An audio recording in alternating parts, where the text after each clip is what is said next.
ako na yung maarte. Dahil gumagamit ako ng torque wrench sa lahat ng bolts saka fasteners na meron ng motor ko. Siguro kasi dahil nasa service manual yung torque specs ng paghihigpit.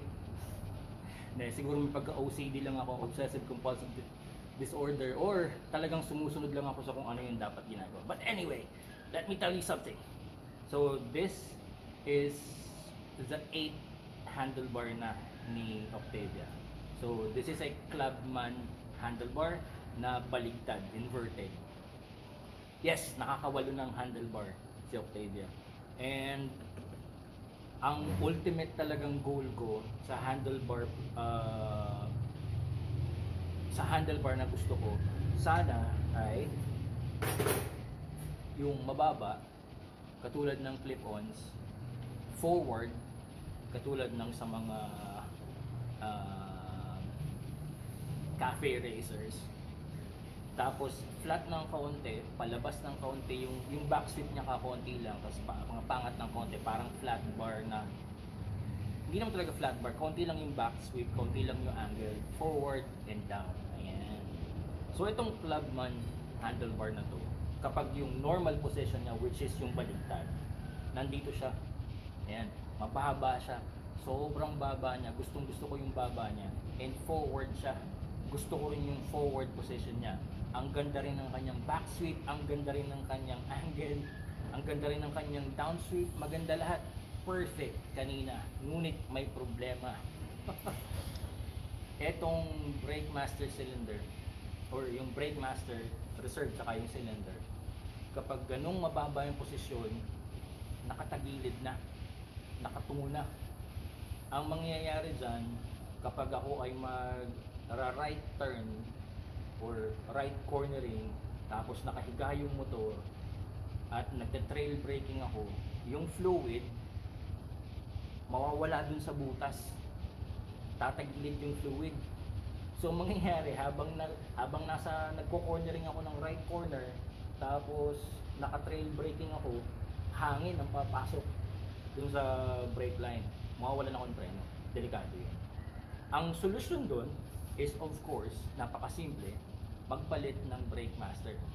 So yung papalitan ko siya ng yung lever tsaka yung kanyang reserve tank ay nakahiwalay, yung parang baso, para yung baso kahit saan pwede kong ilagay at naka-upright. Ayan. Kahit na tabingi yung lever, pero yung baso, ayun nga lang. Sobrang aga pa para bumili ng brake lever or ng brake master, ng front brake master. Hindi, tsaka wala rin akong pambili. Kaya ang ginawa ko, yung Clubman na to, inverted position. Ito naman yung parang classic position, parang pang classic position. So ang nangyari, nakuha ko pa rin yung kanyang, wait lang, yan. Huwag sana mahulog ang telepono ko. Ayan. Nakuha ko pa rin yung kanyang back sweep, nakuha ko pa rin yung kanyang down sweep na gusto ko. Yung nga lang, hindi siya ganoon ka-forward at hindi siya ganoon kababa ng gusto ko. So, yun na lang muna yung compromise, kasi with this setup, hindi tagilid yung reserve, yung brake fluid reserve.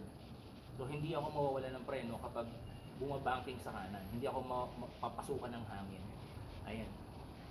And, may problema pa kasi ginawan ko ng paraan para yung brake lines, yung throttle cables, tsaka yung controls, yung wiring harness, yung clutch cable, ginawan ko sila ng paraan para pumasok dito sa loob, which is madali lang naman. Pinaklas ko lang yung buong headlight assembly para ma-access ko yung mga cable. Zinip tie ko dito sa mga lugar na pwede siya. Ayan. And they look good. Malinis pa rin tingnan. Kasi ang isa pa dito, sanang sakripisyo ko is, kung gusto ko yung mababang posisyon, tatanggalin ko tong headlight. Magpapalit ako ng headlight assembly. Ngayon, hindi ko mapalitan yung headlight assembly ko dahil, again, gastos na naman yun. Tapos, magpapa-transfer pa ako ng RFID kasi nandito yung mga stickers, masyadong maraming hassle. So, ginawa ko na lang paraan, nilagyan ko ng spacers yung headlights para yung headlights umabante ng kaunti, para magkasya yung mga cable dito sa gitna. para maluwag pa rin yung control. So, gumagana yung clutch, gumagana yung brakes, na-test ko na yung mga controls, gumagana lahat, and nasubukan ko na yung kanyang riding position, and I'm very glad na kahit na hindi siya ganun kababa sa gusto ko at kahit hindi siya ganun ka-forward, mas ano to, mas forward ito ng kaunti. Hindi, actually malaking ba, wait lang.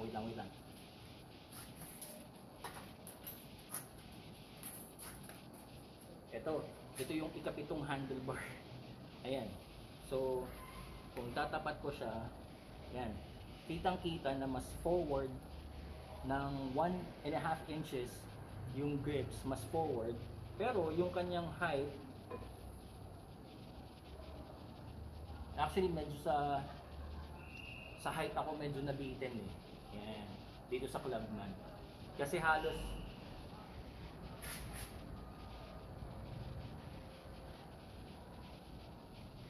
ano siya, mas umangat siya ng konti yung height. Okay, mas konti lang naman. Pero nagustuhan ko yung forward position niya. Ayan. At saka syempre, yung kanyang back sweep niya, at saka yung down sweep na yun. Ito, may down sweep na ngayon siya. Dito kasi sa isa, wala akong down sweep, talagang flat yung bar, kaya yung kamay ko nakaganyan. Gusto ko sana yung kamay ko nakaganito. Ayan, kaya yun yung kaya ko to ginawa. So, ayun. Ano ba? So far, maayos naman. Kailangan lang nito ng test ride para to get to know how it feels. Ito, ang handlebar ay parte ng ergonomics. So ang ibig sabihin ng ergonomics, yung how the rider and the bike fit together. How they fit together. Ngayon, syempre sa bike, meron tayong pwedeng mga baguhin. Sa sarili naman natin, hindi natin pwedeng baguhin yung haba ng kamay natin o haba ng paa natin. Syempre, so mag-a-adjust tayo sa position. So ang ergonomics is, ang point ng ergonomics ay hahanapin mo yung posisyon na nababagay sa riding style mo, tsaka sa riding habits mo, sa riding conditions mo. Tapos i-a-adjust mo yung mga pwedeng i-adjust sa motor para habulin yung magandang riding position na yun para sa iyo. Ayun. And yep. So pang-walong handlebar ni Octavia. Hopefully by this time, may enjoy ko yung bagong ergonomics ng motor ko. Isa na lang siguro na handlebar ang tina-target ko, and that is yung clip-ons. So marami tayong problema sa clip-ons kasi nasubukan ko na dating mag-clip-ons. Merong itinuro sa akin si Dave Moss na ibang option ng clip-ons. So mahal, nasa 16,000. So hindi ko alam kung paano ko bibilhin yun. But ang target ko talaga is clip-ons. Mababa, may down sweep, may back sweep ng kaunti, counting back sweep, may down sweep.